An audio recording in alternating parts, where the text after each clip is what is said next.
Okay. Peace and grand rising to the sovereign, original, indigenous, ancient, natural, divine, Moorish, American, Al-Moroccan heirs. Today is August the 11th, 1442 on the ancient moon calendar, 1441 on the ancient sun calendar, and 2021 on the Greco-Roman calendar. All rise and stand. This is a sovereign, ancient, original, natural, divine, Article 3, Al-Moroccan, Moorish American Consular Court action. I am Sovereign Living Justice, Pauline Denise Ritchie, in Capita Diminution Nolo, in red ink, in propria persona sui juris, in proprio solo, and in proprio heredes. We are the original indigenous, ancient, sovereign, living Moors. All of our full faith, full trust, full credit, and allegiance is to ourselves as a nation and as the government. We are the law and we are the government. Today we want to talk about the strategy. We want to put this in motion and release onto the earth a strategy that will destroy, and when I say destroy, I mean destroy all colonial operations on our land. So we know, we can look around and see, and we've always been talking about the things that the colonizers have done to take the, to give the perception that they've taken the land, and to give the perception that they've taken all of our resources and done all of this, and give the perception of us being enslaved, when in reality we never were enslaved. The land didn't go anywhere. It still belongs to the heirs. The estate is growing even more every day.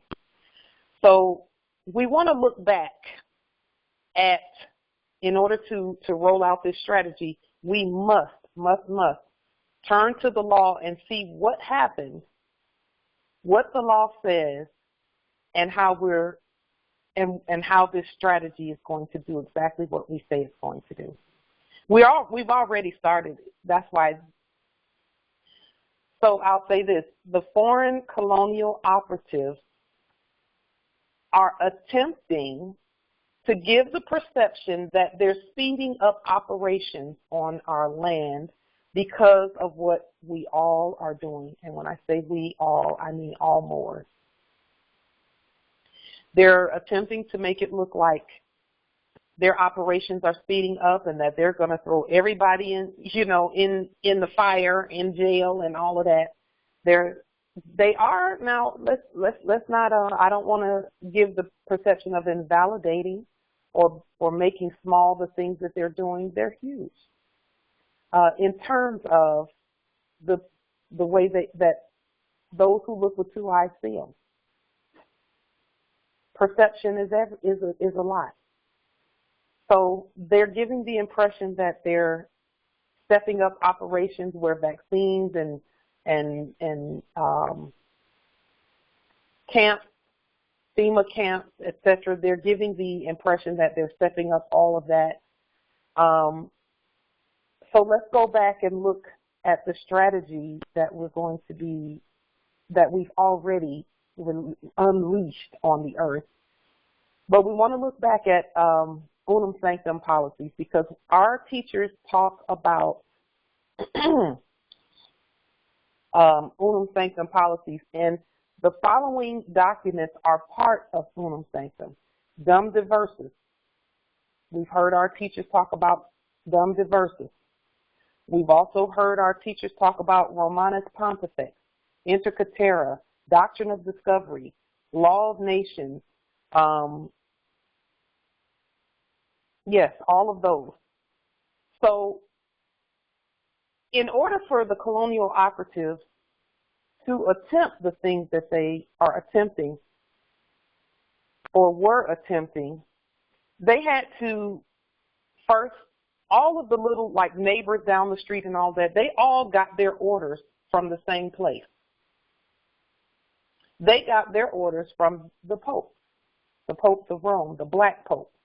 We're the real popes. We're not the black ones. We're the real ones, in red and all lowercase letters.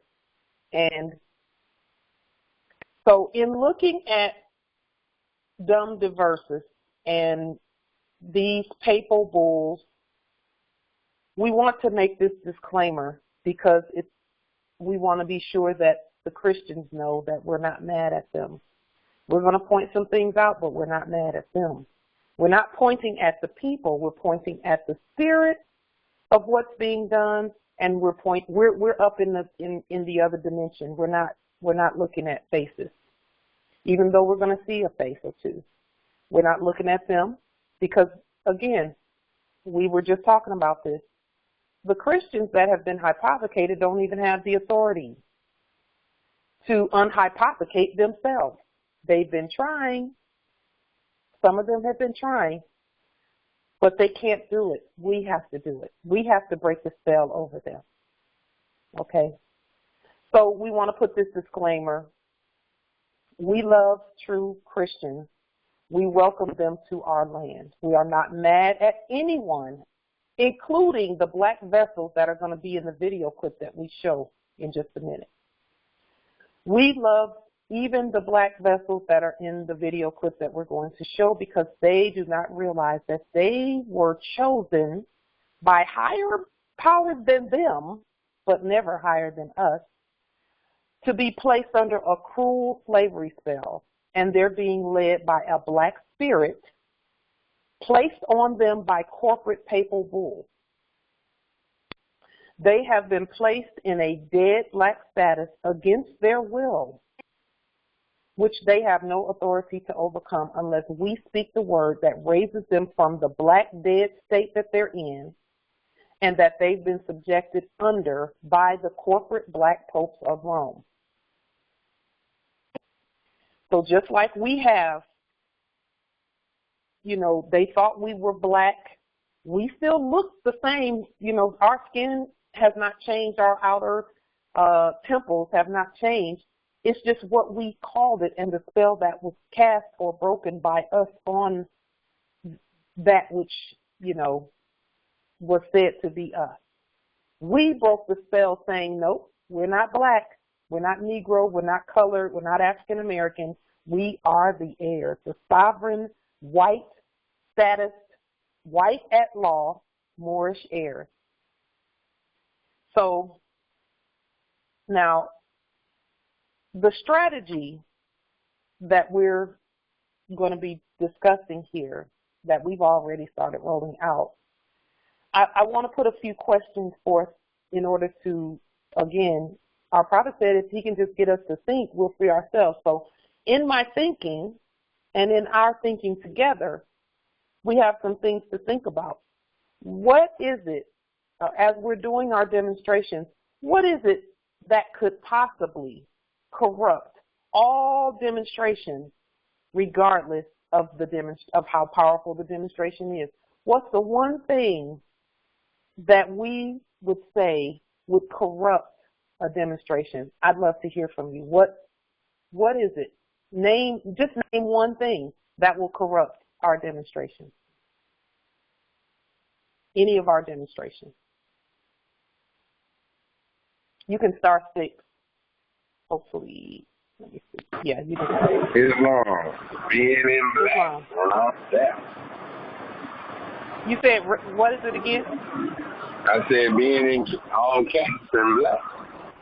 Yes, that's one. Yes, that's one. In the chat, there's some, if you all could star 6, the chat is beautiful. That's, yes, all of that. So black ink, capital letters. Islam. Go ahead, no really. The anger, sometimes, they provoke us into getting angry, and it'll cause our demonstration not to be as effective. Yes, Islam. Emotion. Absolutely. Hey, Theodore, weren't you on Let's Make a Deal this morning? So what? There are some other responses in the chat that I'll go ahead and read. Negative energy, contract, anger, war energy, yes, yes, yes, and more yes. All of that, yes. There's one thing that wasn't mentioned, though, that will corrupt any demonstration. One thing that was not mentioned.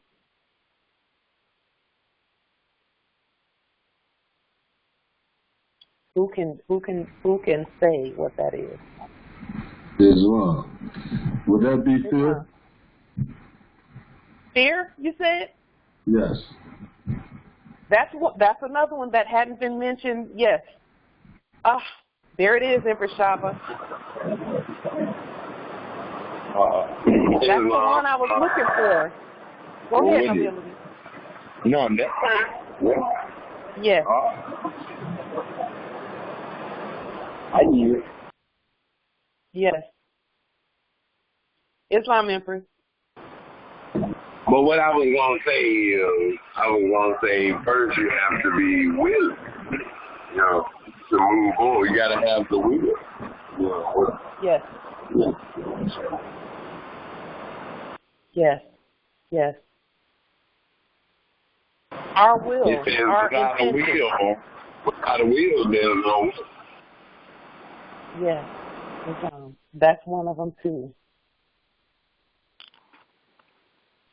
Islam. Yes, Islam. Like everyone was saying before, it could be fear with a combination of propaganda and peer pressure. Yes. Yes. So all of those are correct. Every last one of them. Justice Frank, that's another good one. Ego. Ooh, that's ego that's ego, I think, is neck and neck with number one. Number one, Empress Shava said it is fiat. Fiat corrupts all the demonstrations. It does. It will do that. Now, I'll say this about the fiat. Our ancestors have been very gracious and kind and generous with us in allowing us to, some more still use fiat to do the things that they need to do because they've not demonstrated past it.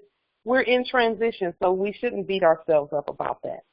We shouldn't beat ourselves up about that. But we still have to be moving in the direction of getting away from it, all of us. Okay? So I'll say this. The fiat piece alone, let me see. I know who to. All right. Just the fiat piece alone is enough to corrupt the demonstration. And let me tell you that how black ink in capital letters, that's all dumb diversa is. Dumb, we know what the word dumb is. It just means what it means exactly what it says. It's a lack of knowledge. Dumb diversa. Diversa. Let's break that word down real quick. Die means two. Versa means word. Dumb diversa is them capitalizing our words and then using them against us. Dumb diversa, that means that they split the language. That's what forked tongue is all about. A forked tongue speaks. 1 minute is saying something, one thing, and the next minute is saying the exact opposite, but it's still coming from the same tongue. Dumb diversa is that.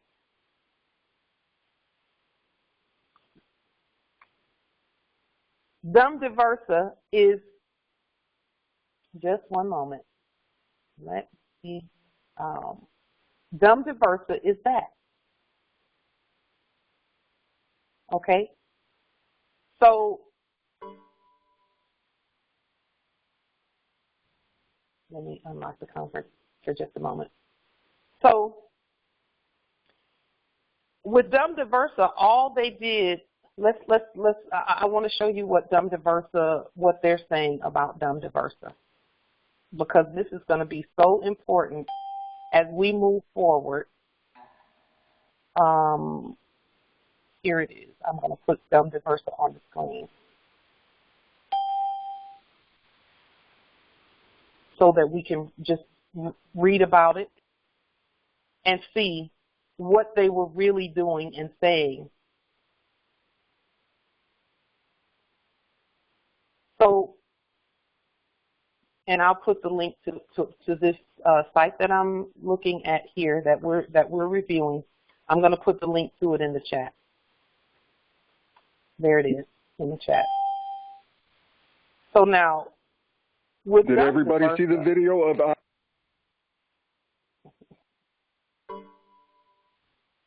Okay. So dumb diversa. Here it is on the screen. It says Pope Nicholas V issued the papal bull Dum Diversas on 18 June 1452. This is before Christopher Columbus and all of that fictional stuff.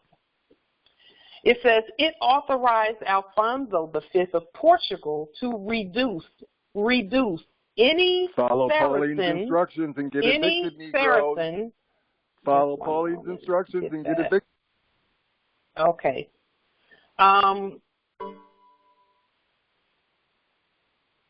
There. It says it authorized Alfonso V of Portugal to reduce any Saracens, Muslims, and pagans, which they were calling, which is what they were calling us, Muslims, pagans, or any other unbeliever to perpetual slavery. This is what facilitated the Portuguese slave trade from West Africa. I want to stop right there with dumb diversas for just a moment. I know what followed Pauline's crap To explain to you how they were able to do that.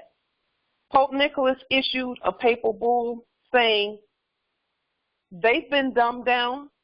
Now split the language and make them think that it's still them and their sovereign language being spoken.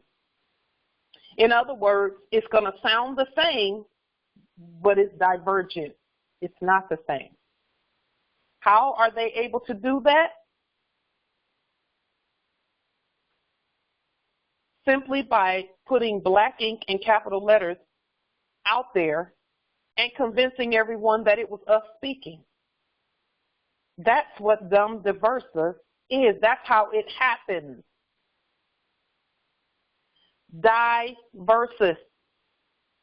Two words, two languages, two separate languages that look the same, but they're not. Or they sound the same, but they're not. That's what diversas is. See, they can't fool us if let's just say, for example, I'll use myself as an example. They cannot fool me into thinking that my name is something other than, or my appellation is something other than what it is, unless they got really close to it and made it look very similar and they caught me sleeping. They can't fool you into thinking that your mother named you Bob when your mother gave you a sovereign appellation that is Yezreel or Frank, or they can't tell you that and actually, you know, fool you with that. So they had to come as close as possible. They had to get really, really close to the original. They had to get really close so that they could fool someone who didn't know the difference between the color of the ink and the capital letters. That's the only way that dumb diversa works. And that was the strategy of dumb diversas.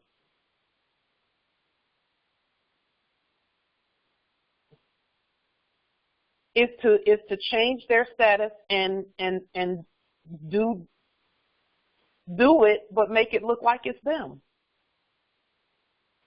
So fiat, now let's go back to what we were saying before. Fiat was that was the strategy, okay? They needed to change the money, right? So this is where we're going with this. They needed to change the money, but the only way they were going to be able to change what we did is make it look similar but corrupted. So even with the money, all they did was take what we initially did and put capital letters on it and black ink instead of white ink or gold ink and all lowercase letters. So now we're talking about what they did and the strategy, okay, that they were using. Just one moment.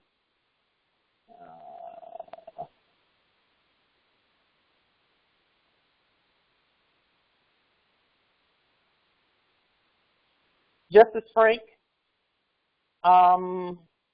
if you'll start 6 and just say Islam, if you can.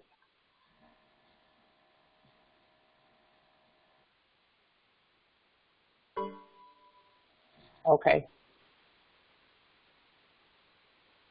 All right. Okay, so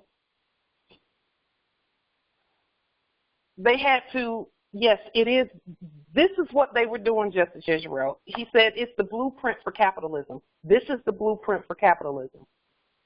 This is the blueprint for enslaving the heirs. The blueprint is hypothecate by changing the color of the ink and the capitalization, okay?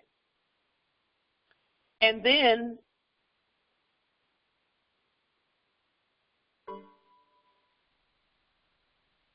just one moment. I'm gonna do that one more time, and then we got to move on. And then, so this is the blueprint. The blueprint is, just one moment. Let me make sure that he is in. See, they're doing it right now. They're actually doing that right now.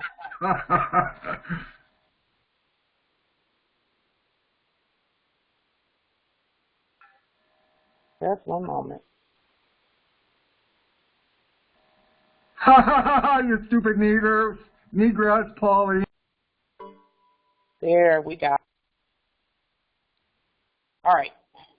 So now, see, they're gonna try really hard not to let this get out, but it's coming. It's coming.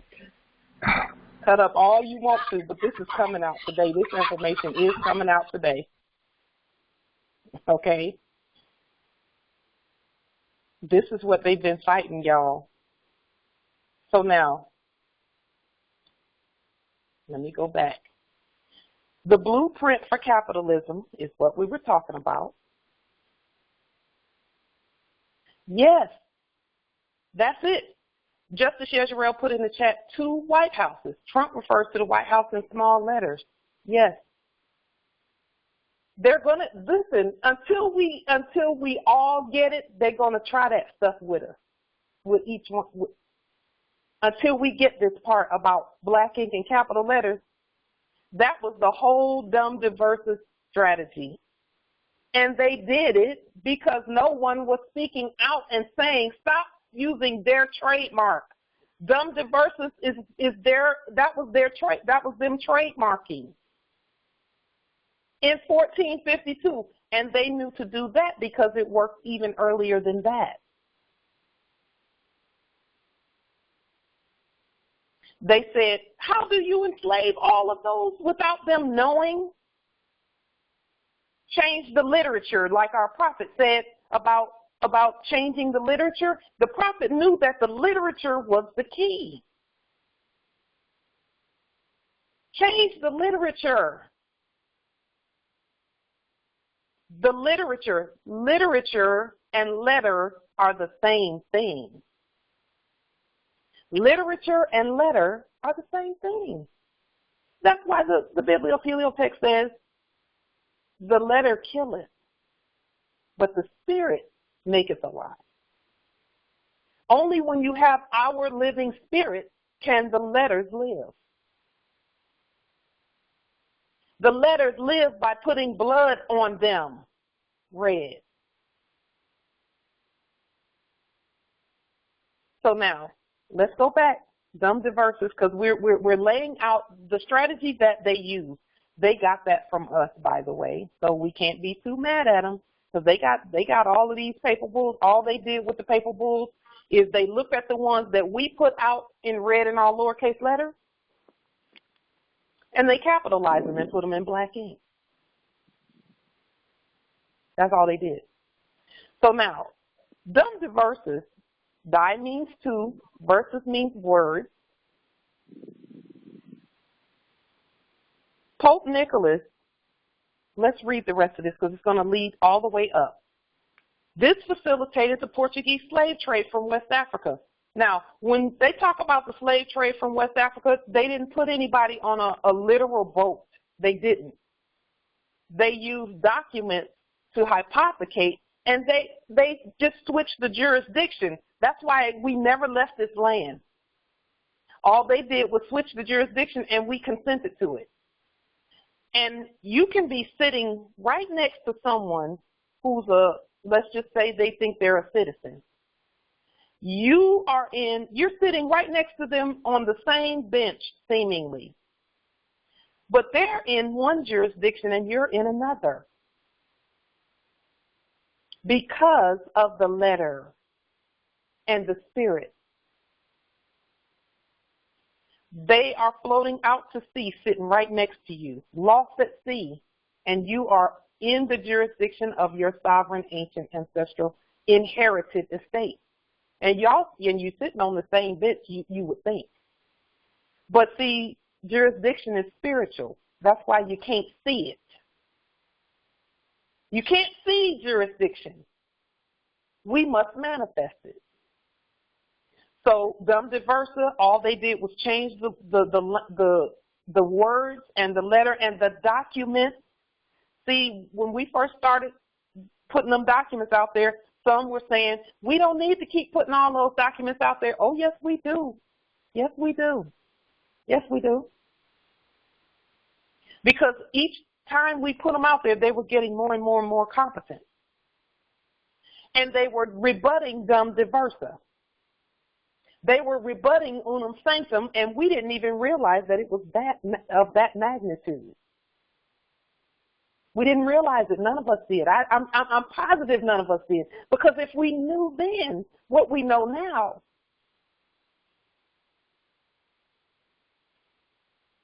we'd have been done it. So let's read on. The same Pope wrote the bull Romanus Pontifex on January 5th, 1455, to the same Alfonso. So these two cats, they knew they were on to something with that 1452 dumb diversas. They knew it, and they followed it up with Romanus Pontifex. And so they said, now that we've changed all the literature, we put everything in black ink and capital letters, and no one rebutted it, now we can start claiming the land. So that's what Romanus Pontifex did. As a follow-up to the dumb diversas, it extended to the Catholic nations of Europe dominion over discovered. That means they covered it improperly. Discovered. See, we are recovering. We're in recovery mode. They were in discovery mode. They wanted to remove our covering and put their own corporate covering by the letters. And that's why they call that the age of discovery. It's all in the word. It's all in the word. Along with sanctifying the seizure of non-Christian lands, it encouraged the enslavement of native non-Christian peoples in Africa and the New World. Let's just stop right there, because you know that's saying a whole lot. That means Christians don't have any land at all because we didn't give them any. Oops. Uh-oh.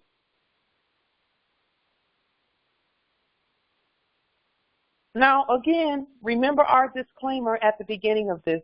We're talking about corporate Christians.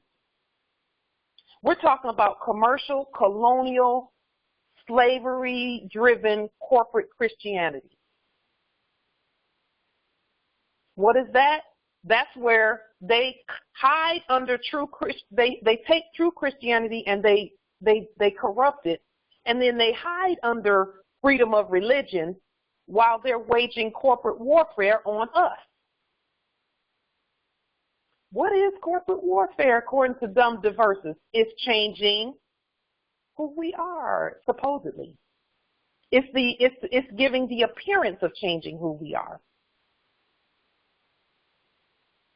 Okay?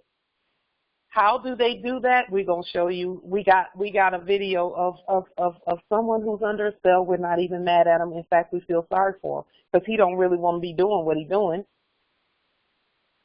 But he's doing it because he's under a curse. A curse.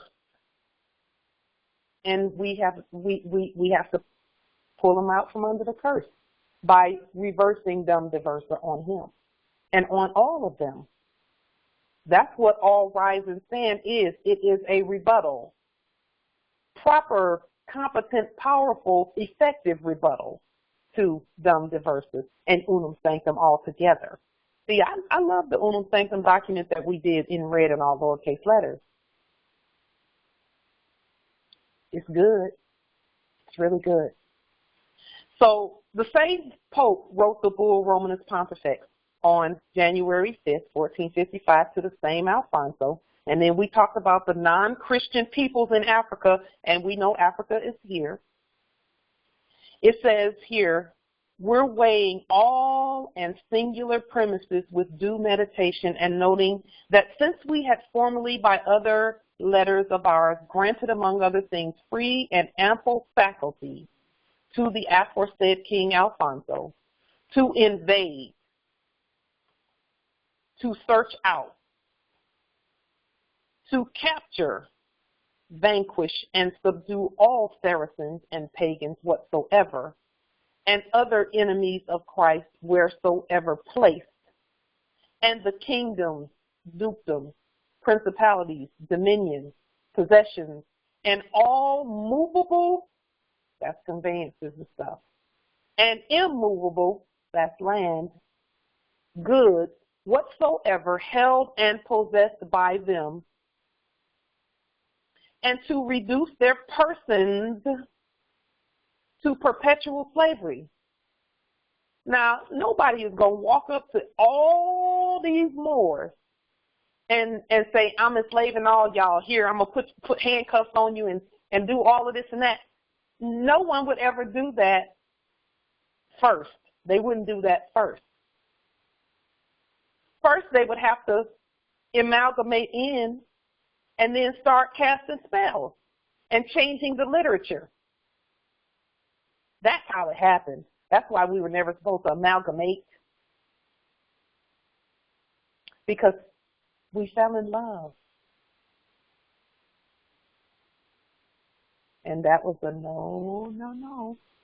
Not supposed to do that. So look at how they say it, though. Because, see, they put kingdoms, dukedoms, principalities, dominions, possessions, and all movable and immovable goods whatsoever. They put it in all lowercase letters because they already know that belongs to us. Come on now. They know all that stuff belongs to the heirs. But they put it in Diversa and Romanus Pontifex. They're saying, okay, we got them all capitalized. We got them to consent to black ink and capital letters. Now we can put all the stuff in black ink and capital letters and claim that too. Now they couldn't claim the real stuff, the lands and possessions. They couldn't claim it unless we didn't rebut them capital letters in black ink. Now you know why they keep coming on these calls trying to stop this information from coming out. And see, some more will hear them interrupt and say, oh, I just can't listen to it. I just can't listen to it. That's what they want you to do. So, yes, Justice Yezreel says, a shadow soul of the whole structure of reality created in words. Absolutely. When they talk about the war of words, this is all it is right here. And this right here tells you that we own all kingdoms, dukedoms, principalities, dominions, possessions, and all movable and immovable goods. They knew it belonged to us. Tell me they don't know who the Moors are. And when they say, when you're doing your demonstrations, Morris, and they say, well, we don't recognize you, just do a court action on them. That'll open their eyes. They'll wake up and realize, oh, the spell is broken. This is my Savior. I did it yesterday. We're so powerful, we just don't realize how powerful we are. But we're still talking about, we working our way around to that strategy that destroys all colonialism. And we already done started it, but we got to do it more and more and more. Watch, we'll get to it in just a minute. It says here they wanted to reduce their persons to perpetual slavery. Because, see, persons, when they talk about persons, that's something that's not us. They didn't say we want to reduce them, because they can't reduce us. They can only reduce persons. And if we thought we were persons, then they can reduce us by our own consent. Somebody was going to say something. I want to make sure we can hear. Okay, Islam. Yes, Justice Yezreel. That's why we keep saying, see, every time we cast that spell and say we are in capitis diminutio nolo, in red ink, in propria persona sui juris, we're breaking the spell of Diversas and Romanus Pontifex and unum sanctum. We're very powerful. Yes, they could only work the fiction. They can only manipulate black ink and capital letters because they trademarked it repeatedly. They trademarked it in Geneva. They trademarked it in Diversas. They trademarked it in fake Rome. And listen, the only way they could do that is they only exist on paper. That's why we say what we say. They only exist on paper. Because that's where the fraud happens or unhappens, or is properly rebutted. That's why an unrebutted affidavit stands as law. That's why. Let's go. So let me make sure that the document is up on the screen. We got to make sure so we can see this. Yes, yes, yes, yes. Impropria persona sui juris in the chat. Yes, Islam. See, look here. They're saying. Let me go back to that because this is something. We weighing all and singular the premises with due meditation. All that means is they looked at documents, both collective documents and documents that each of the Moors had put on the public record. That's what they're saying here. We weighing all and singular the premises with due meditation and noting means they wrote something down. That since we had formerly by other letters of ours, other letters, that's key, granted, among other things, free and ample faculty to the aforesaid King Alfonso. See, that's why we know the original King Alfonso was a Moor. And then somebody capitalized him, and he didn't rebut it. And then they became King Alfonso in black ink and capital letters, the Black Slave King. And they said to invade, to search out, to capture, to vanquish. How can you make this bullshit up, Pauline? How can you keep making this bullshit up? Just one moment. How can you make this bullshit up, Pauline? I love it. I love it. I love it. I love it. I love it. Oh, man, we're not going to stop. We're not stopping. We pointing to the law, dumb Diversa. And all of that, we did the original in red and all lowercase letters. So let's stay on them toes and snacks and sandwiches. Here we go. So when they say to invade, they had to first go into the places where our documents were under evasive tactics. So they had to go, again, we had to let them in and amalgamate. And then they went into all the documents and things like that. And that's why they say to evade, to invade and search out and capture. Because they didn't have to search out us. We were everywhere. So they didn't have to search for us. We were everywhere. It was the letters they were looking for. That's why on land patents, it talks about these letters patent. That's them taking ownership of black letters. The land still belongs to us, period. It's in the letters. And so they're saying here, vanquish and subdue. Now, the word subdue is a financial term. When they say bills are due, that means somebody has to pay, right? Subdue means to go underneath, debase, to change the status, and then make it due. Lower the status and then make it due. Subdue. That means they put a lien on that black ink and capital letters. That's what subdue is. That's why see, they're telling you the plan right here. Invade. That means amalgamate. Go on in there and mix with them. Search out. While you're mixing with them up there in these buildings, go ahead and look through the documents. And then capture, that's the changing of the status. Capture means just get the document. And once you capture that document, vanquish and subdue. Vanquish means to hide or to do away with. In other words, all they did was take all the documents in red and lowercase letters and they hid them and replaced them with black documents and put black documents in. And they didn't replace them, they just put black documents in the space that was created by us not rebutting.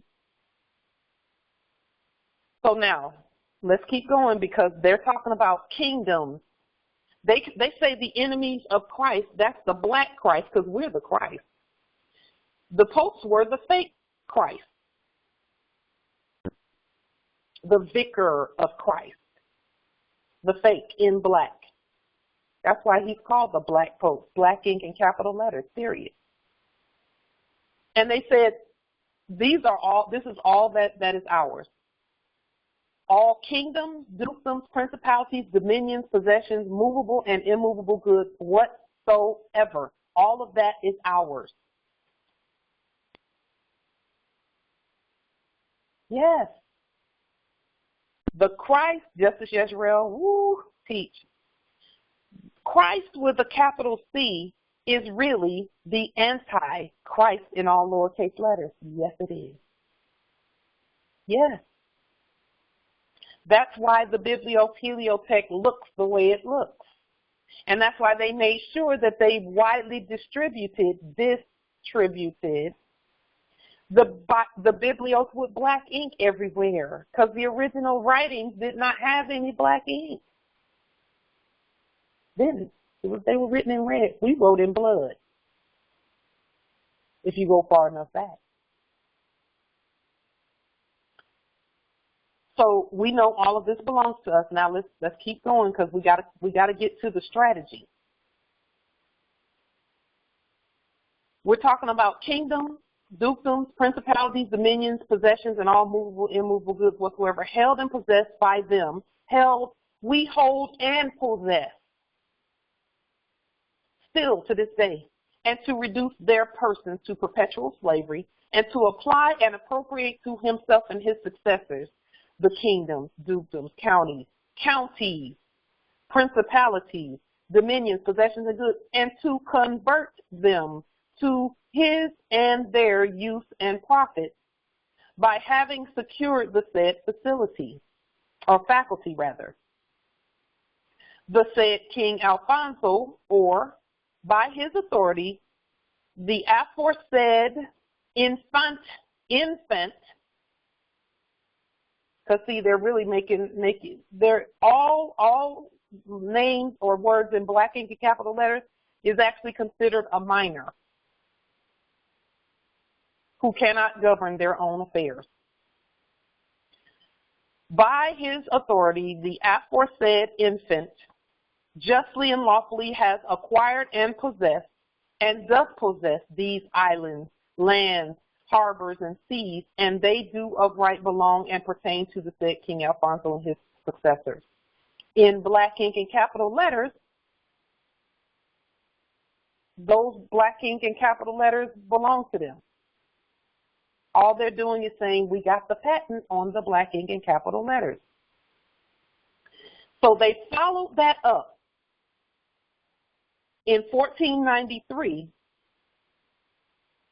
And again, Alexander VI issued the bull Inter Caetera, stating one Christian nation did not have the right to establish dominion over lands previously dominated by another Christian nation, thus establishing the law of nations. Now, let's just make it real clear that Christians do not own any land. I'm sorry, you don't. If you think you're a Christian, you do not own any land. And they had to capitalize things first in order to start talking about Christian land. Commercial Christians don't own anything. Black ink and capital letters doesn't own anything. That's a slave. But they couldn't talk about it until after they got us to think that we were subdued. All a part of unum sanctum. Now, the law of nations that they established, quote unquote, and I put established in quotes because it doesn't exist. It only existed on paper, and we burnt that. That's a wrap on that. But the law of nations for them is the law of the fake corporate nation. Okay? Together, the Dum Diversas, the Romanus Pontifex, and the Inter Caetera came to serve as the basis and justification for the doctrine of discovery, the global slave trade of the 15th and 16th centuries, and the age of imperialism. So what did they do? And let's talk about the strategy, okay? Because again, remember, they couldn't do anything. They had to dumb the words down first and have no rebuttal, no competent rebuttal. That's why Dum Diversas came first, before all of the others, and all of the claiming of lands, etc. So now we were talking initially about what is it that the corpses do, or what is it that we do that corrupts our demonstrations? And this might seem like it's unrelated, but we're going to bring it all the way back around. What is it that corrupts all demonstrations? The fiat, the fake money. in capital letters and black ink, because if you look on the fiat, you will see that it has a black signature on all of them, every last note. That is how you know that the notes are fraud. They have a black signature on them. Okay? So that is what Dum Diversas and Unum Sanctum set up. They set it up so that they could put that stuff all over our land. See, Dum Diversas says change the language first. Okay? Change the language. And once you change the language, you can change see, this is the part they don't put in these types of writings. That's why we have to write them. This writing that we're looking at on this website about Dum Diversas, they talk about Dum Diversas, and then they go straight to Romanus Pontifex, right? And they're talking about it extended the Catholic nations of Europe's dominion over discovered lands during the Age of Discovery. They're not telling you that when they did Dum Diversas, they also scripted their own money. They're not going to tell you that. They scripted their own money in black ink and capital letters, and they started between the two of them, or between the parties, the high contracting parties, they began buying, quote unquote, buying, using their fake script. That's how they extended it, and it actually had some merit in their world. And if we didn't rebut it, it would have merit in our world too. And that's why, you know, we've been saying we're the heirs to everything. How is it that they can kick doors in and all of this? If we don't properly rebut what they've done, then unbeknownst to us, we're not competent yet. We are now. We were not competent initially because we knew we were the heir, but we were like, how is it that they can still even take us? They shouldn't even be able to put their hands on the heir. But we have to competently rebut everything. And yes, Justice Yezreel, that is why their fake fraudulent money is called military script, because it's part of the war plan to war against the heirs. They put their script with each and every document that they send out. Every law, and it's not a law, every code and statute, every black code and statute that they put out there, they attach some military script to it. How do we know that? Because all of the law is commerce. All codes and statutes are coded and statuted with an amount attached to them. For this crime, they say it's this much. This is the penalty. The penalty is $1,000 and a year in jail, et cetera, et cetera. So they're attaching, that's what it's called. When they say that someone has charges against them, they're not even talking about the words as much as they're talking about the script, the fake money, the fees. All law is commerce. So now, we talked enough about what they did. You all can read into Dum Diversas and Romanus Pontifex and how it led up to the law of nations and Unum Sanctum. And again, all of these documents are Unum Sanctum combined. So when our teachers talk about Unum Sanctum operations, they're talking about these documents that were executed by military script. Because, see, they couldn't even change the documents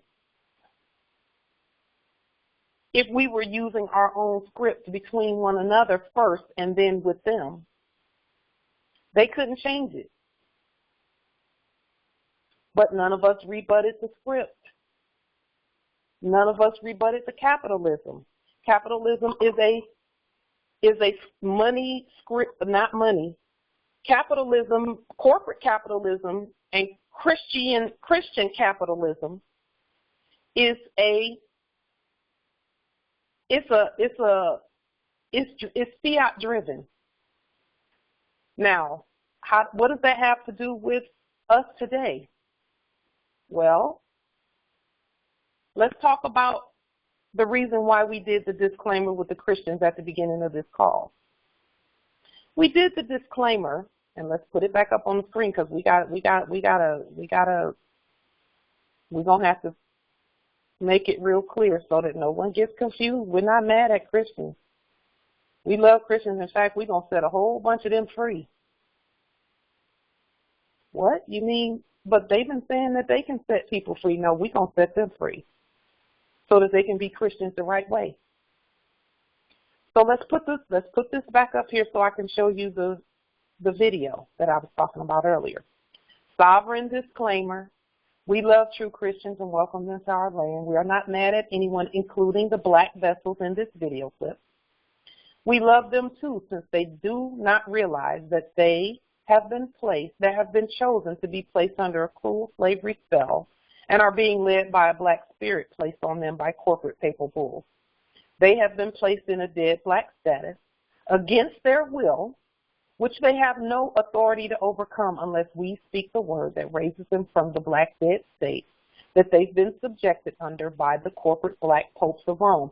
And again, that's why they had to have Christianity hypothecated in order for them to do what they did. That's why when the first hypothecators came, they came with a Bible in their hands, a hypothecated one. So let's go to this. Now, I'm going to put a link in the chat to this video clip. This video clip, and we've transcribed the video clip here on the screen so that you can see. Just one moment. Yeah, so that you can see what he was actually saying. Let me put the link to this video in the chat. Yes, Justice Theodore, we forgive them, for they know not what they do. But I'm going to go ahead and play this video. Just one moment. So that we can literally hear these ones who've been placed under this horrifying spell that they don't even realize they're under. We can hear them talking about corporate warfare. And when they say corporate warfare, that's exactly what it is. They're going around. This is what the Christians have been doing these days, the commercial Christians, not the real ones, the commercial Christians. Whenever we go to their meetings, if we were to ever go, because we don't go, and see, this is how they knew that we were waking up, is when a bunch of us stopped going to church. That's how they knew that there was something wrong.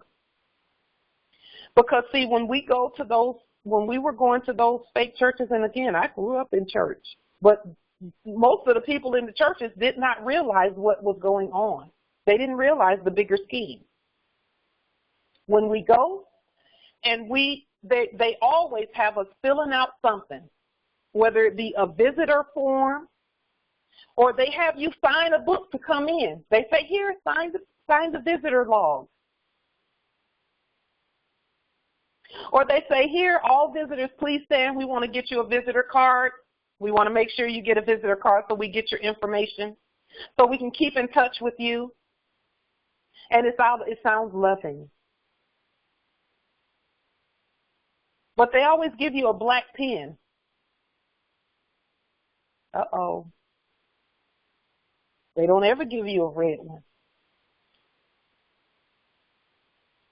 And most of them have a banner of Amity and Commerce with yellow fringes on the podium somewhere.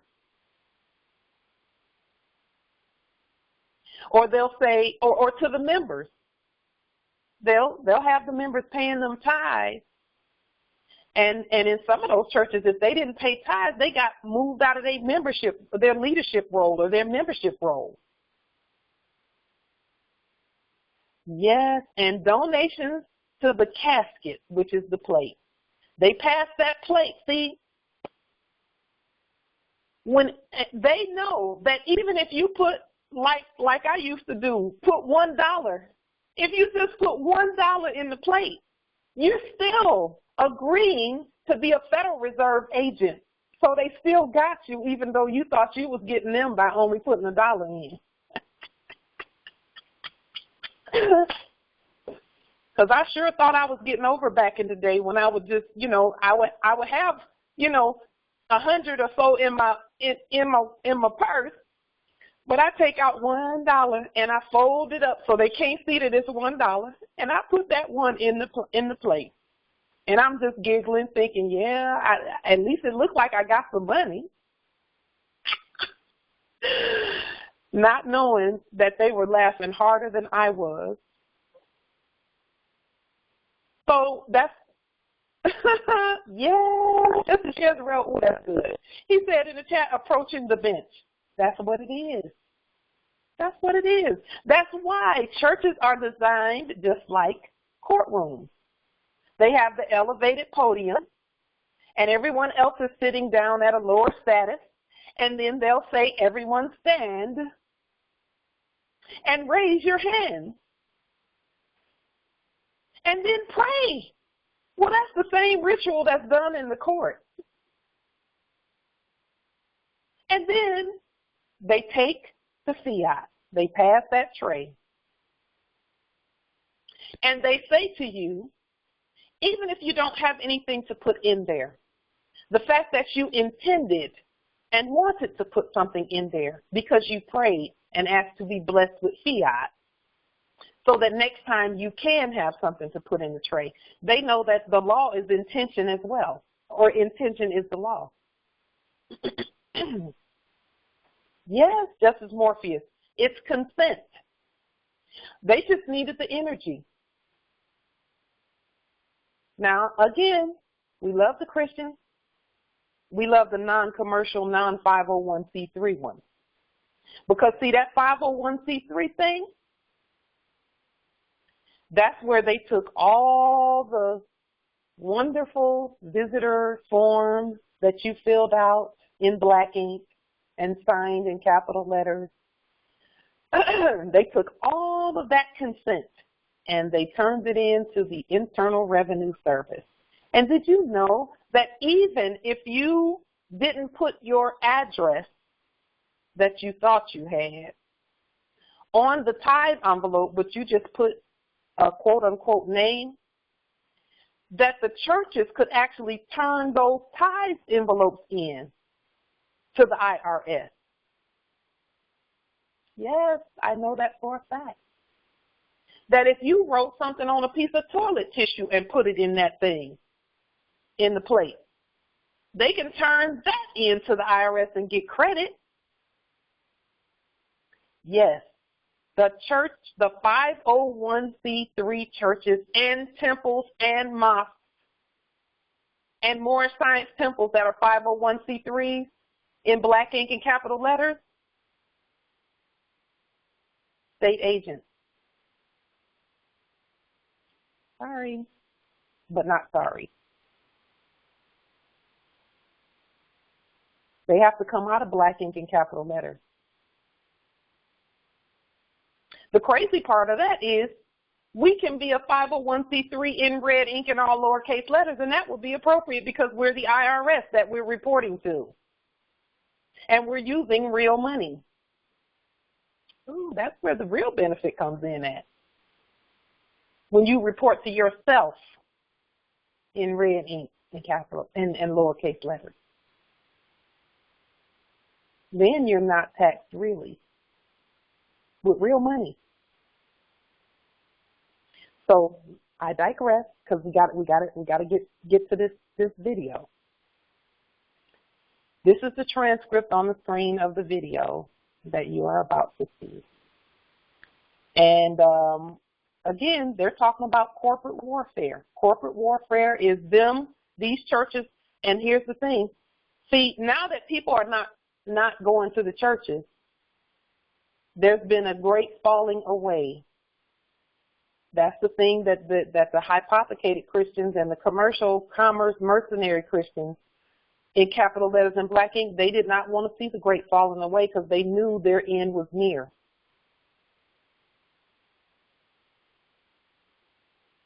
Okay? So they have, now that people are not going, what are they doing? They're going out with tents and having revivals in the park and concerts and all of that. They doing all of that because y'all won't come sit in their pews.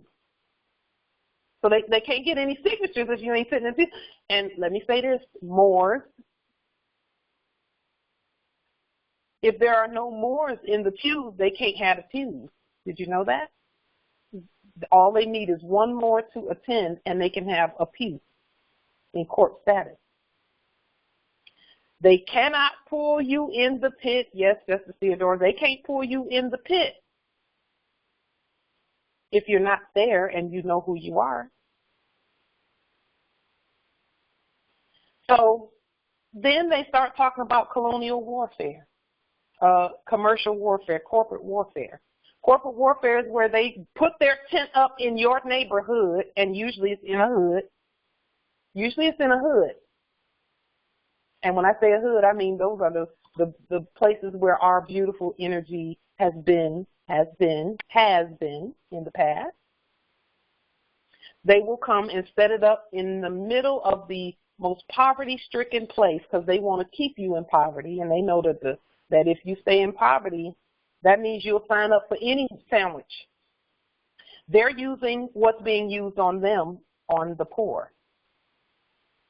They're saying, we'll give you a sandwich when the poor don't realize that the poor are the ones giving them the sandwich. Yeah. The ones that are on the street, the Moors that are out there on the street, which we should never be out there on those streets like that, but we're fixing all of that right now. That's what all of this is about. We're fixing all of that. Should never be on the street. But when they go to the shelters and they sign things, it's the shelter that's getting the money. And it's not even money, it's the energy. The shelter gets the sandwich. That's why there are so many hybrids in quote-unquote philanthropy. And I'm not mad at them. I'm not mad because they fed some more who needed help. Why? Because we weren't there for them. We were not there for our brothers and sisters, so let's just put that out there. We can't be mad at them hybrids if we're not out there feeding our brothers and sisters and introducing them to their nationality. So let's take responsibility for our part in this. We must feed the poor so that they won't contract with demons, black popes, but that they will know the truth of who they are. And I will say this, we needed to have the resources to do that. We would never have the resources to feed the Moors that need help if we kept using fiat. Am I yelling loud enough? I didn't mean to yell. I'm sorry. I didn't mean to yell. But if we keep using fiat, they're going to keep us from helping our brothers and sisters. That's why they did it. If we keep using black ink, they already know they're going to keep pushing fiat on us and then depriving us of it. Give them some and tell them, okay, you owe me 50% of what I just gave you.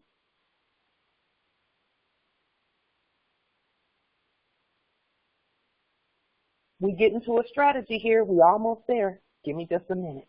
Let's show this clip right here because remember the strategy of the United States Corporation Company.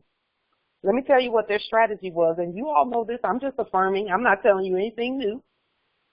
You all know their strategy. What did they do when they wanted to enslave a nation?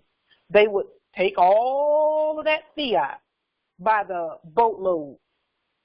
over to these nations, and before they could drop one bomb or shoot one gun or anything, they would offer them the fiat. They would offer them the fiat in the form of aid. Okay? Aid. We want to help you. And as soon as any brown skin Moor took one of their dollars, just one, they got them. They got them. So, yes, fake aid with fake money. Fake aid, Justice Theodore, that's good, because that's all it was. Fake aid with fake money. We have to give real aid with real money. This is why they were fighting this delarium piece too. That's why they got some Moors, they got them bamboozled about that fiat and the difference between fiat and delarium. They do not want us to do this, but it's too late. It's done already, and we're going to keep doing it. We're about to put it up on super high velocity because, again, the corporation company, they always, whenever something happens, they always took in some fiat or some promises of fiat because a lot of times they would promise it and never even bring it. So they used the missionaries and the churches to go in first. They always used them. See, we were living on the land, and I'll just take this piece right here and put it into a little bit of perspective that you all already know.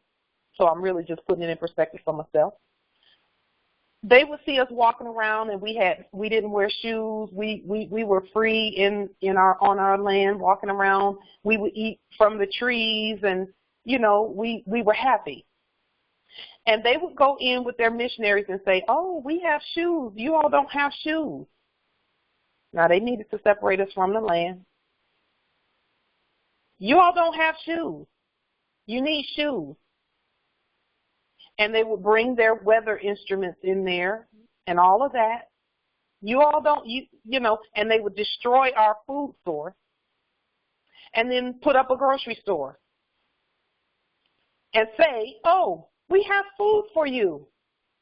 And they would first give the food freely. Then they would say, "Uh-oh, it's costing us a lot of money to bring this food. You all need to start paying for the food. But we'll give you jobs." And then the heirs done walked off the land and went into corporate world, and we got jobs. Everybody got a job. And what are they paying you with? Then they start taxing it. And then comes all of the dis-ease and the evictions. See, the hybrids that come on these calls, they want to keep pointing to evictions, but they want you to completely overlook what we're telling you right now, unum, sanctum, and dumb diversas activity that caused that stuff to happen in the first place because we consented to capital letters and black ink. Every eviction, every last one of them, has a black ink and capital letter contract that started the agreement of wherever they were going to live. Every last one of them. So the hybrids are going to point to eviction, eviction, eviction. Look, another one of your followers, and I don't even have any followers except them hybrids. Every one of your followers, they're getting evicted. Wait a minute. Where's the black contract and the fiat exchange that happened? So when we start pointing at that, that's why they want to keep trying to interrupt the calls and shut us down. Because they know we getting to the root of the problem and fixing it. The root of the problem is the fiat and the contract. With every contract and every autograph comes some fiat exchange. And then after a while, they didn't even need the fiat. They just wanted the autograph because they know the autograph is the resource. So we on our way to a strategy here. Let's look at this video real quick, though, because I keep wanting to introduce the video, but it's just so much that we are finding out and knowing. Let me make this big and turn up the volume so you can see it. And the transcript of what he's saying, I want to put that on the screen, the transcript, while we're watching the video. This is the transcript.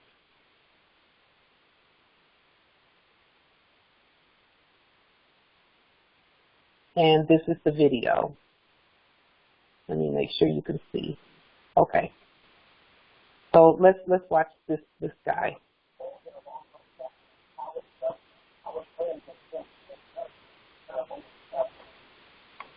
Uh-oh.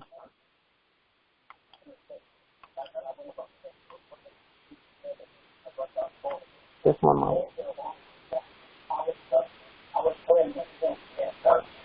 When we have those meetings down in Colorado, and he went intercession. And I went over and we were praying, interceding together. That's why God called him from Washington to do the criminal deal. And that's when Cindy prophesied that God had taken a 5-star general in the army of the Lord.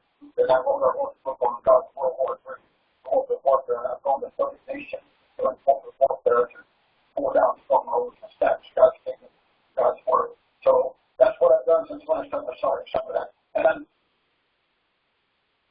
Did you hear what he said? Let's watch it one more time because I think it might have. You know, over here a long time. I was praying with him and when we used to have those meetings out in Colorado, and he went intercession. And I went over and we were praying, interceding together. That's why God called him from Washington to do the criminal deal. And that's when Cindy prophesied that God had taken a 5-star general in the army of the Lord. Then I wrote our book on God's World War III, corporate warfare, and I've gone to 30 nations doing corporate warfare to pull down strongholds and establish God's kingdom, God's word. So that's what I've done since last time I saw some of that. And then, okay. This is what he was saying. Right there.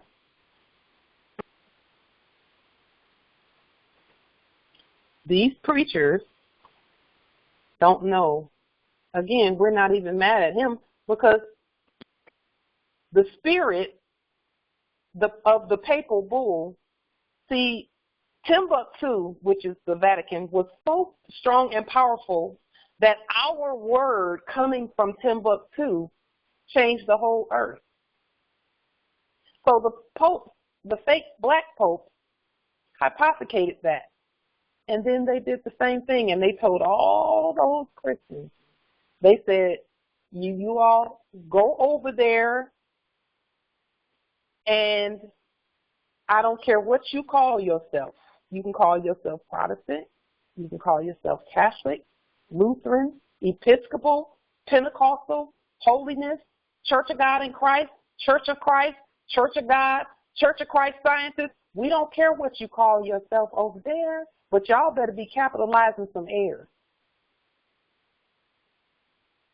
You better be getting some signatures. And that's why when the Pope came here, that fake Pope, Francis, the fake one, not the Francis that's the subject, because there's a Francis that's the subject.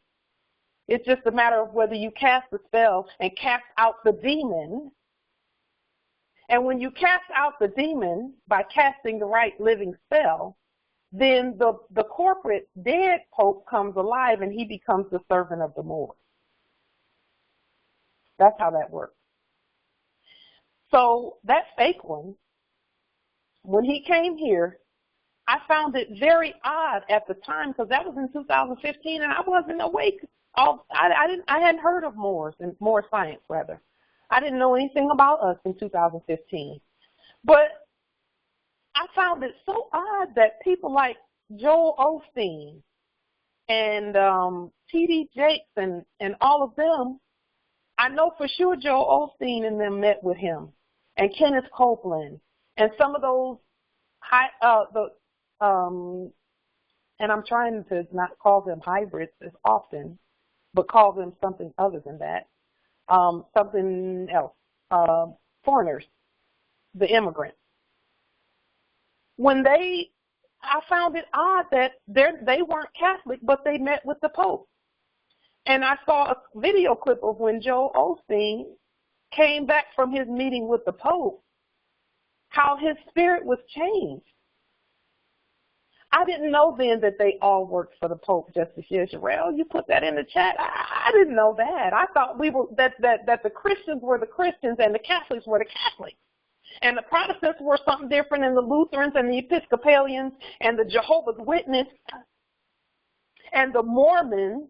I thought they were all separate, but all of their leaders met with the Pope when he came here.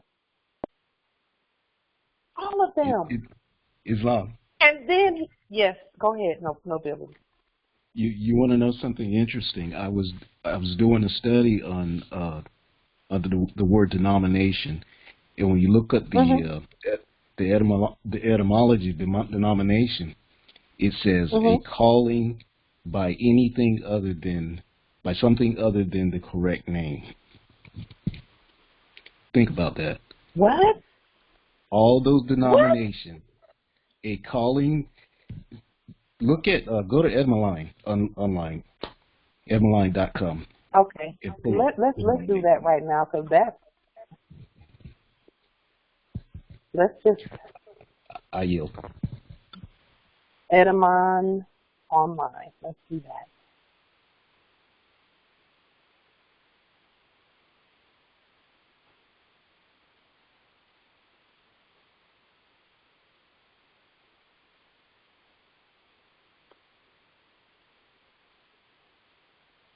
Wow. Okay. Yeah, it says a naming, the act of giving a name to. That's enslavement, you know. That is a reduction in status. Let me see if I can get that on the screen here. Let's get it on the screen.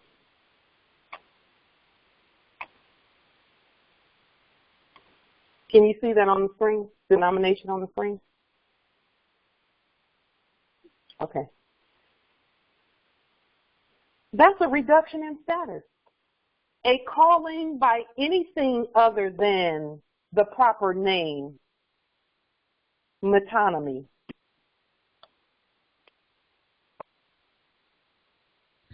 Remember in history that the daughter churches from the corporate Catholic Church, many of the daughter churches broke away because they couldn't settle on how they were going to divvy up the spoils that they stole from people.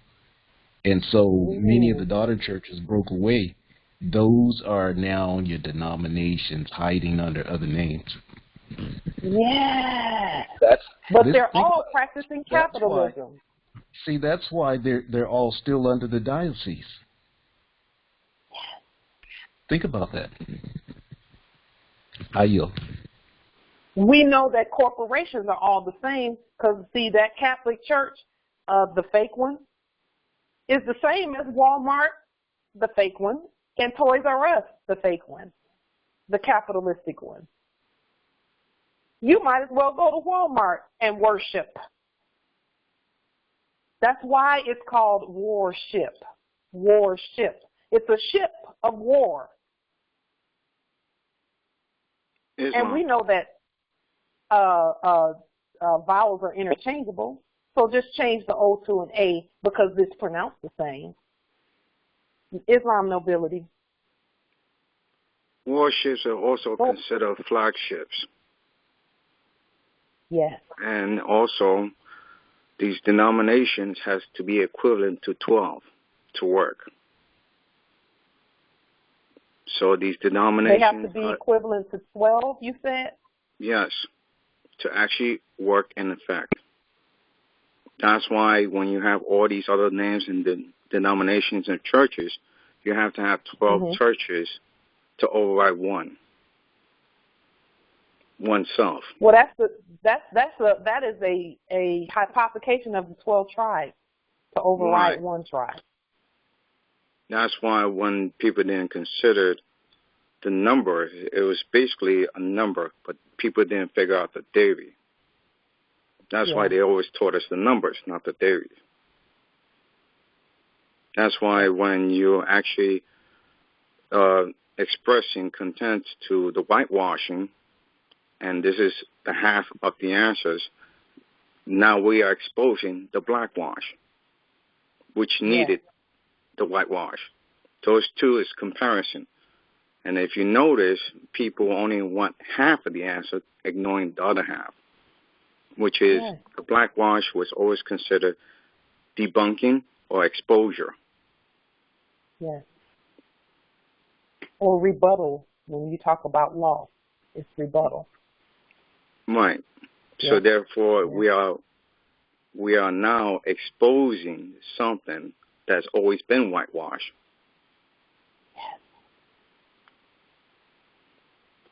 Yeah. That's why they didn't want us to read. That's beautiful, nobility. They didn't want us to read. And I mean read with overstanding. And that's why when you question, I'm sorry. Go ahead, nobility. That's why when they question us, and this is authoritative figure, they question us, they want to hear us saying half of the answer. But the real problem was the full answer has two sides. You have to compare it with something. You have to compare the false with the fake.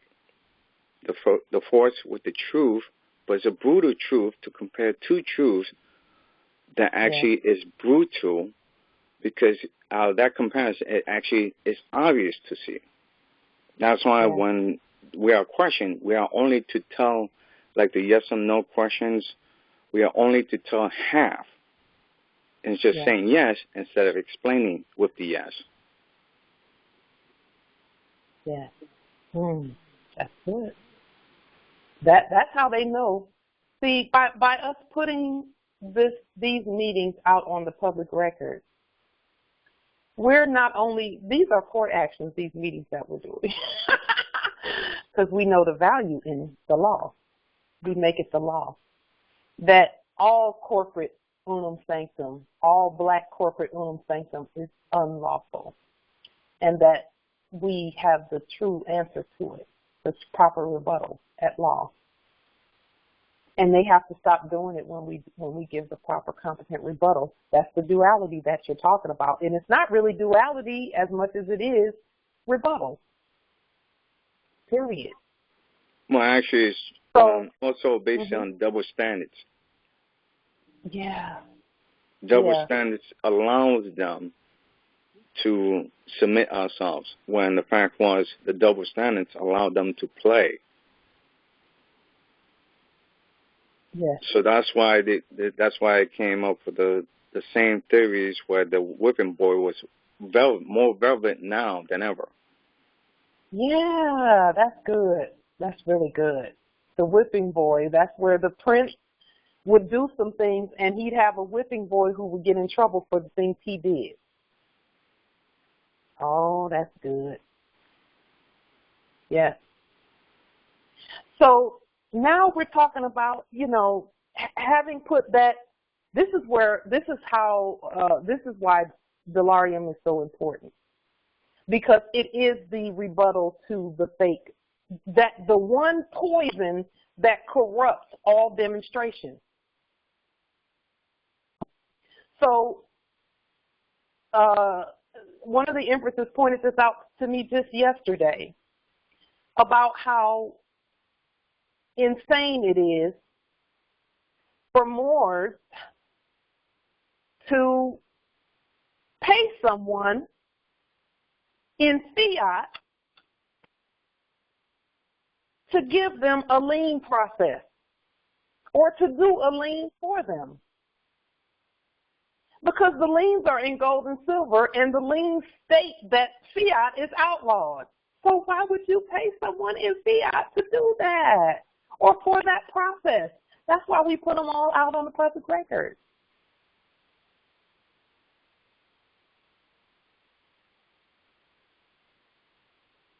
You're rebutting your own lien by paying, you're corrupting it by paying somebody to do a lien process for you or to teach you a lien process. It's corruption when fiat is involved. And that's why so many things go wrong when people bring fiat into the picture. So then, I mean, when we listen, the fiat piece, it had to go because all law is commerce, and they were not going to stop doing what they did until we rebutted the fiat. And all of the fiat crimes are considered felonies. All of the fiat crimes are considered felonies. Well, what is a felony? For the heirs, a felony means you fell on the knee and prayed to some other god. That's what felony really started out as. That's what it really is. Fell on knee, which is something we are never to do, heirs. We pray to no one. We pray to no one. Fell on knee. And when you go to fake court, it's a felony for us to even go there.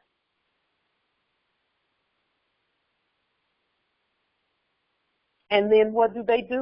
They say, we're going to honor what the sovereign said and slap the corpse with a felony because you fell on your knee. And then we're going to make you think it's you. Because you're here. You go to the fake court. If you're there, you're saying, give me a felony.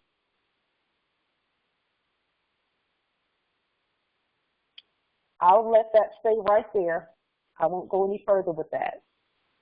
So now we're going back to the strategy, because see, again, these churches, that's why they didn't give the commercial ones, the ones that passed the plate, because see, the real Christian churches didn't pass the plate for no fiat. They didn't do it for fiat. Fiat was supposed to be collected initially. This is the fraud. They collected it initially saying that they were going to use it to help the community and help the poor. But Reverend Flutefoot got him an old airplane and got, Becky and LaWanda, whoever, and I don't want to say any names, even though we don't have names. So he got all of them going to the Bahamas with him. No, Morris, no. Basket, casket, same thing. So now I wanted to point one other thing out about this, so we can, because the strategy, we got to talk about the strategy. The strategy that we are going to be expanding on. I just did it yesterday, and the programming was playing, and I didn't realize it was programming while I was, I should have known it was programming though, but I still did the right thing. I overrode the programming because I said I'm going to do this because in my mind is giving me a whole lot of feedback about not doing it. So what I did recently was I did some affidavits, liens, court actions, gave some commands, etc. And the ancestors had me to put in the documents that I delivered by Sovereign Provost Marshal to put 100 million in dollarium in it. And they said, don't put it on the top. Put it in the middle of the demonstration. And then go and hand them, whoever it is sitting at the desk, hand them the document and then walk out. And I'm thinking, what is that going to do? Because see, all the documents are court actions. So in my mind, I was hearing, we shouldn't be giving them nothing. We shouldn't be giving them nothing. But when we do court actions, if we know our court actions work, which they do, and we know, then we start using the same Federal Reserve, the tactics that they use with the Federal Reserve piece. So I gave them $100 million in more sovereign dollarium, and they didn't give it back. Well, that means they're obligated to us now. Because remember, they only had us passing fiat back and forth because it was a corrupt obligation that it created. It created a contract. But when we do affidavits, and we give the affidavits to the subjects, either they have to do what we tell them because they got our money, or they have to give the money back. Well, they can't. Let me just say this because this blew my mind yesterday. The ancestors had me going. When we give them more sovereign dollarium that we have autographed in red and all lowercase letters, if they say, we don't want to do what you say, we don't want to be in subject status, we'll give you back your money. They can't give us back the same dollarium because it has our wet ink signature on it and they can't write that. Then they would have to turn around and give us fiat, or if they're in subject status, they got to give us gold back if they want to break the contract or the affidavit. If they want to say, we don't want to do what this affidavit says, then they're going to have to give up something. They're going to have to give us back what we gave them. We gave them gold. That means they'll have to give it back. But if you look, again, we have invoked and we invoke into perpetuity the Federal Reserve Act of 1913 in red and all lowercase letters, so that anyone handling, and see, when I took the documents, the clerk just took them and started reading them, and I walked out. Well, you got $100 million of our dollarium. That means you owe us something. You owe us a service or something. You owe us some allegiance. You owe something.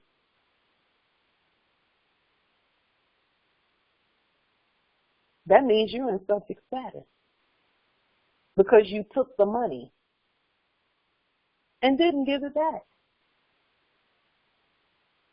You took the money.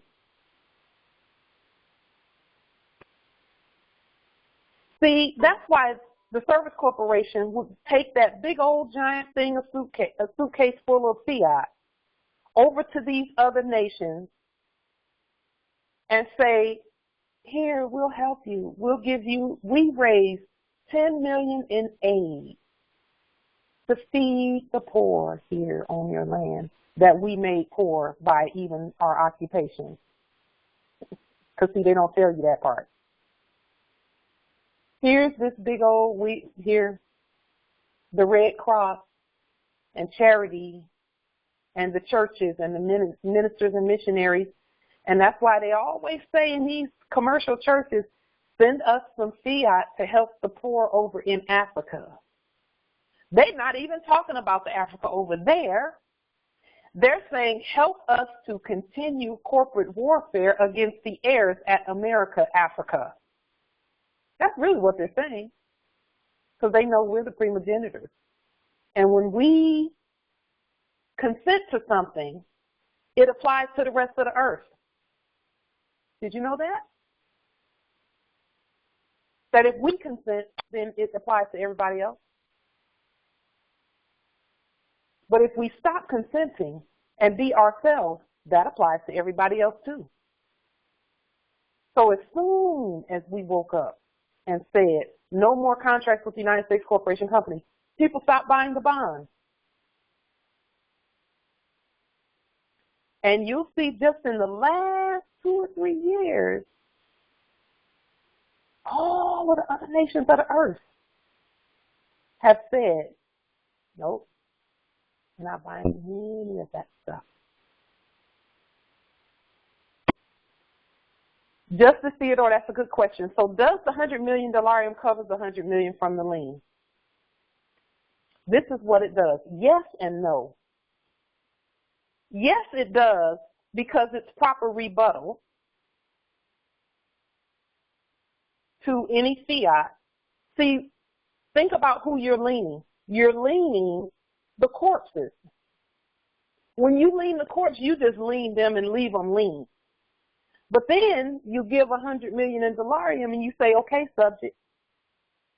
Now we're talking about a subject. Because, and think about this, even if you lien a corpse and you give them the $100 million to pay back for the lien, the use of the dellarium by them is subject status automatically. The use. See, that's why, like, sometimes you look back at, like, the Louisiana Purchase, for example. All of that, and all they did was give 200 little fiat, or 200 of their, whatever they were. Because, see, back then they were just using bond paper and bonds. So they exchanged a $200 note bond, which was a debt bond, so it's not even a valid transaction. But they just needed 200 of something they created for all of that land. But again, they didn't do the land because the land doesn't exist on paper. It's real land. They just gave the appearance of it. So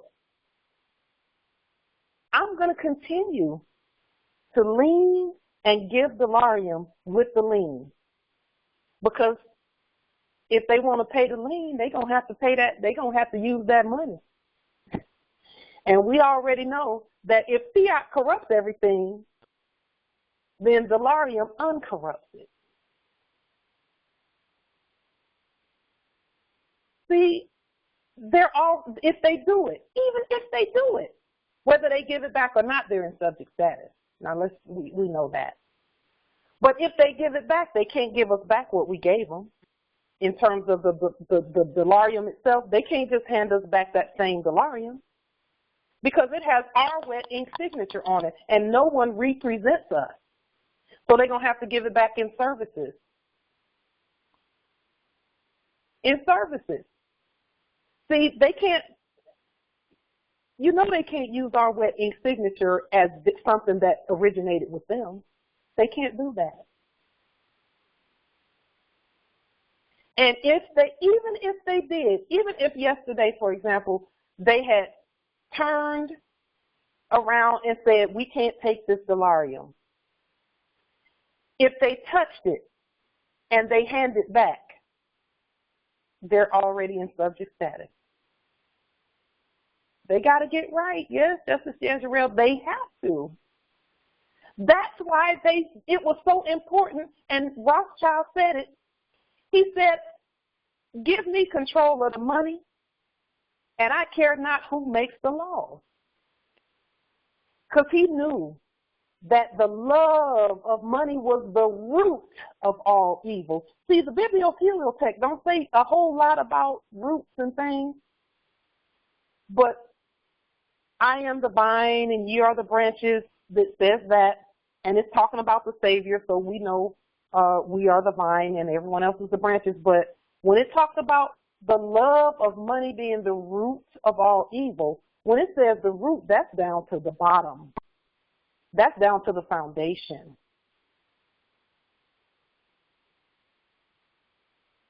Own nothing and control everything. They can do that if with their fiat. They don't own nothing. He knew that. Rothschild, when he said own nothing and control everything, he knew he didn't own nothing. But he knew he could control it if everybody used the fiat.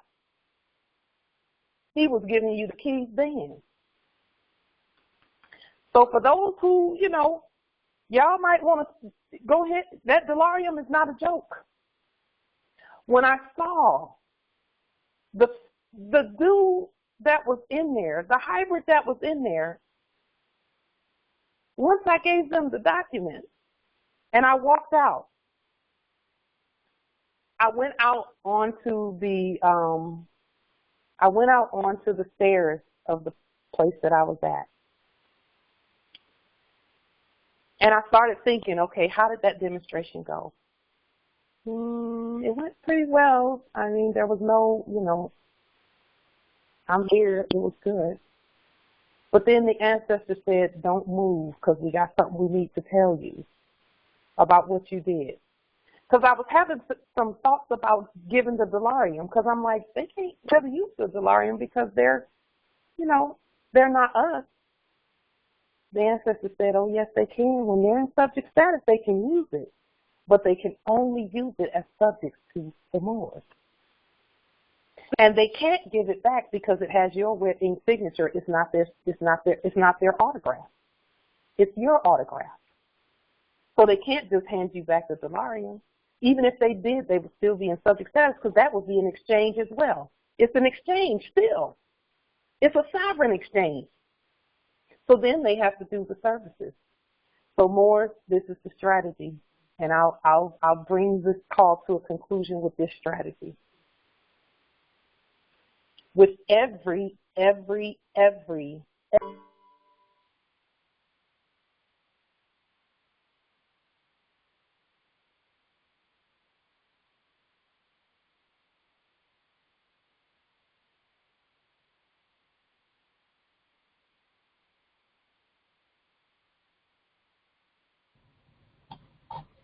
They don't want us to say it. They don't even realize the truth will set them free.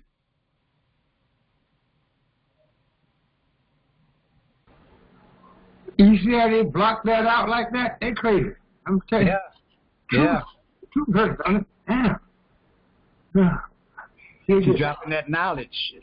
Yeah, I mean, that makes a lot of sense. I see what's going on now. It's a wrap.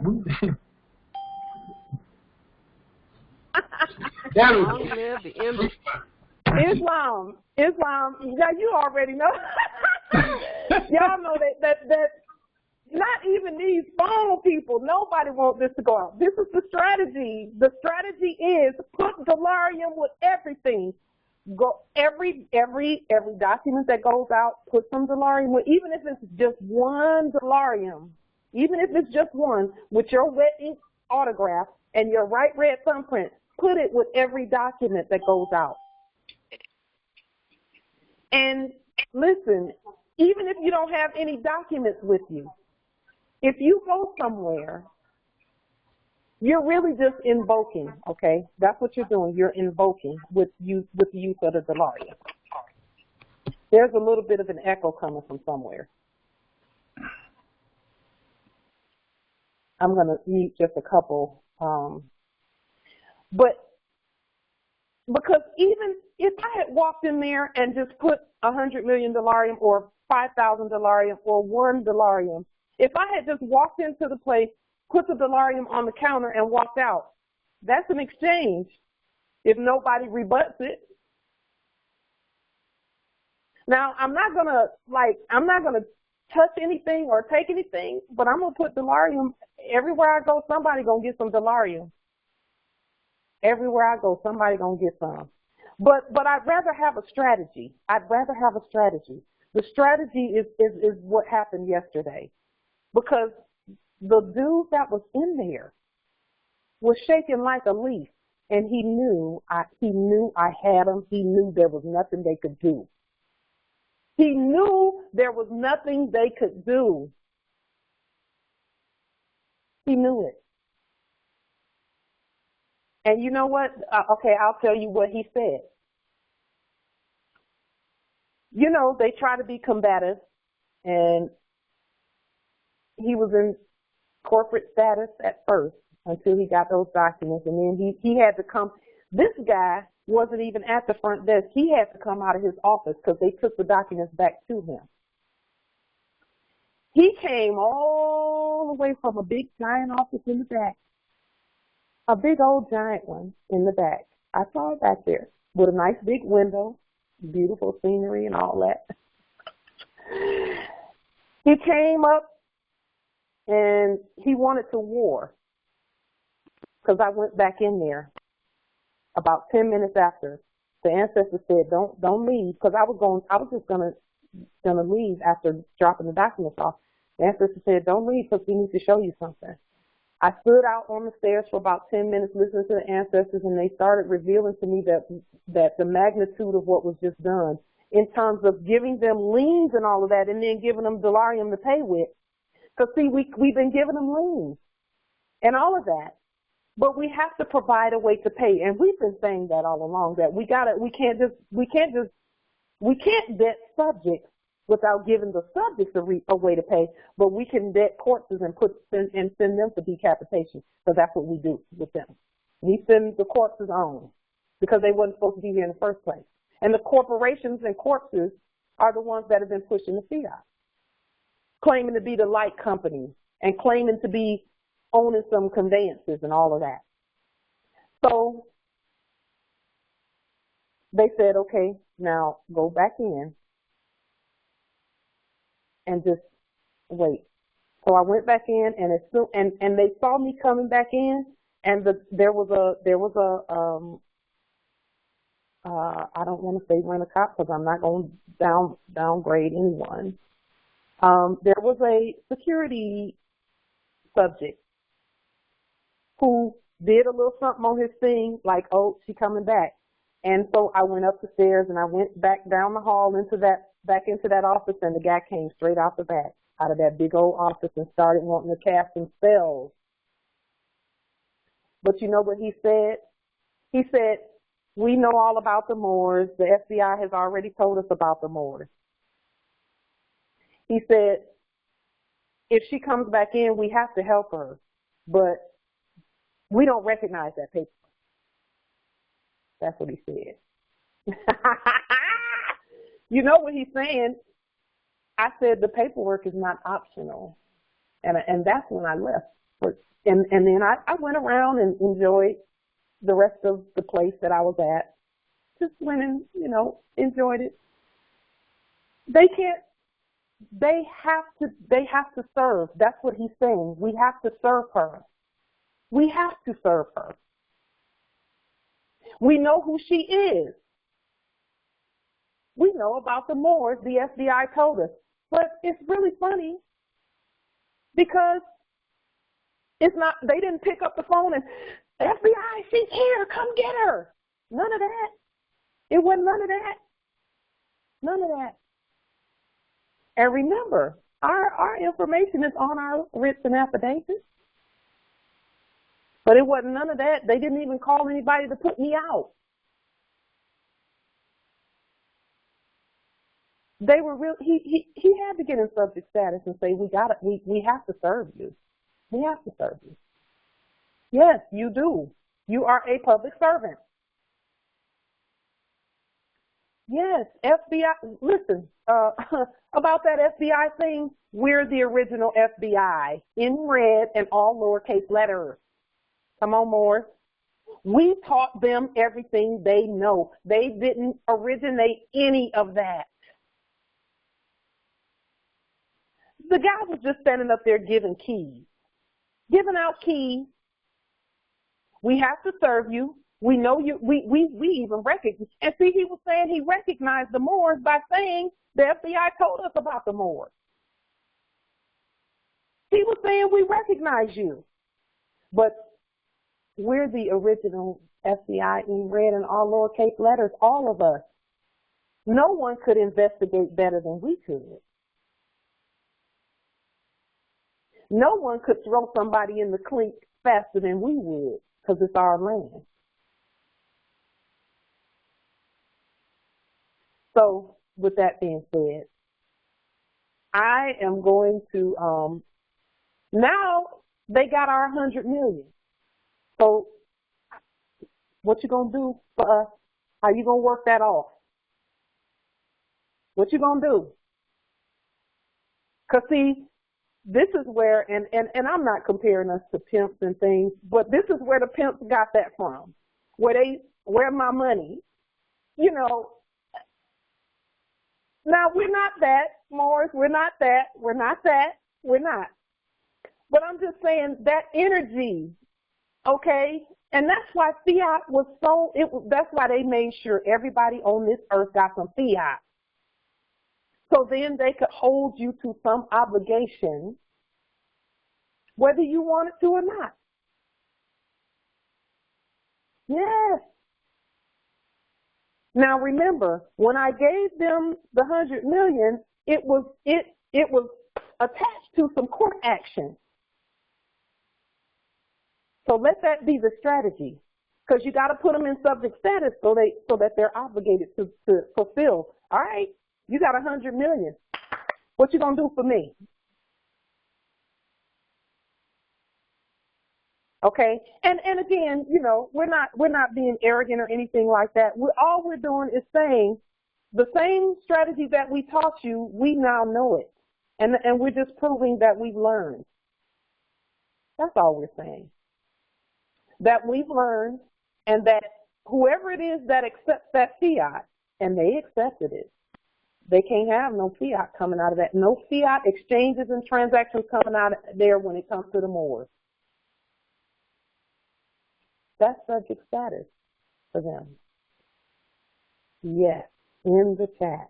It's growth, it's uncorrupting, it's cleaning up our land.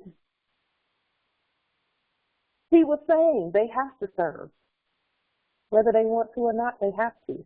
And believe it or not, they're happy to serve because they're tired of that court stuff, that court covering. So now we have discovered our land. We've discovered that court status out of there. So that's the strategy. Every affidavit, I don't care what the affidavit says, please put some delarium with it. And if you don't even have anything going on, just a jurisdictional statement. And yes, the policy enforcers in this territory, your delarium is on the way. It's on the way. You will be getting paid because we make money. Because, you know, they always been talking about making money. Oh, they make money. They make money. That's a hint to the Moors. Get your printer out, Moors, and make some money. That's how you make real money. That's how money is really made. With that being said, are there any other comments or wisdom that you want to put the strategy? Please, let's put that strategy in play. C-O-C-O-C to the O rather than the yes, Islam. Islam. Yep. Islam nobility. There's two things that I probably should say to clarify. Learn how the indoctrination is first before you document it, because the indoctrinating is a bad process to go into incorporate it. Not corporate it, incorporate it. This is where deceptive practice comes in. Mm-hmm. Once you learn all the hidden pieces and indoctrination, then you document on top of that. So therefore, there is no questions to the point that all these errors that we've been learning could be always corrected if you actually document it. The second point that I was coming to when you just started the discussion, and I believe someone else pointed this out, as the White House. There is two White House. And everyone believes that the White House is consistent in Washington, D.C. And matter of fact, if you're a felony in a prison And in many of these prisons, which is incorporated now, they are also considered White House. That's the dual meaning, when the fact is they got their White House, they gave us ours. Here's the real problem. It was never, ever supposed to be a White House to begin with, because before 1900, it was called the White Palace. And it was meant to be a temple. It was meant to be a temple for the Freemason. They stopped calling them that after the 1900s. So that's why people only, when people didn't understand the history, they began indoctrination, not documenting. That's where I have to draw the conclusion, not jumping the conclusion in indoctrination. Yeah. Because the root word is docking. That's a C term, isn't it?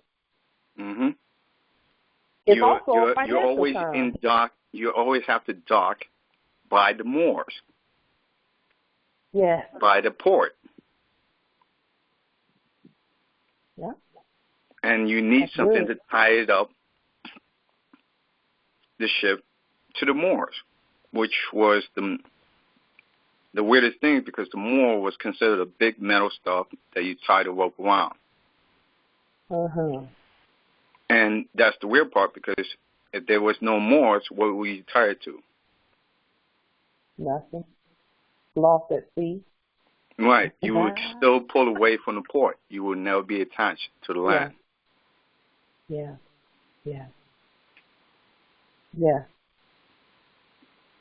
That's good, nobility. That's really good. That's awesome. And there are actually 3 White Houses. The first one is the White Palace, like you said. That's the Moors. The next one is the subject White House, where they went there to carry out our will. Temple. And then there's the hypothecated incorporated one that used to be. Donald Trump is a good example.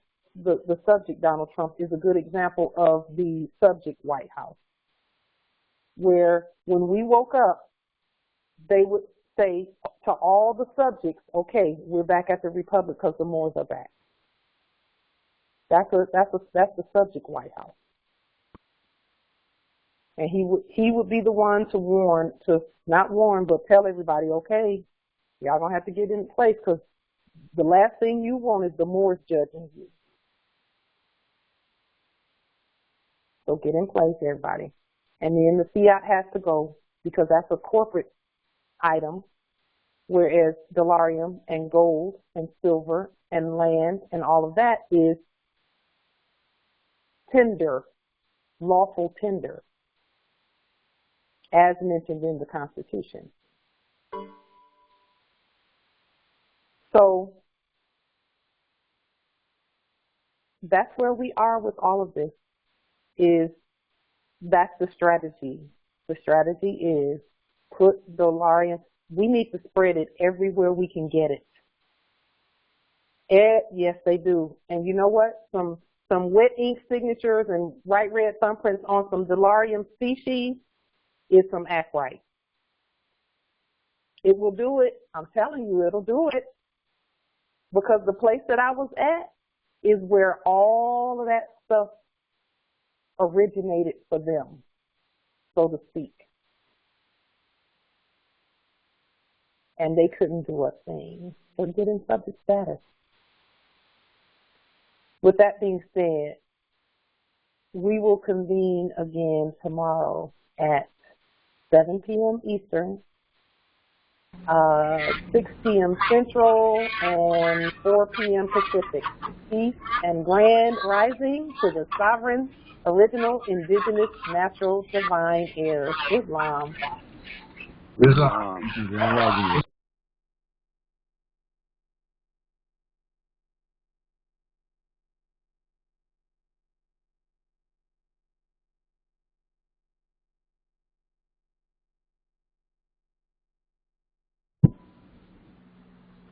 Okay.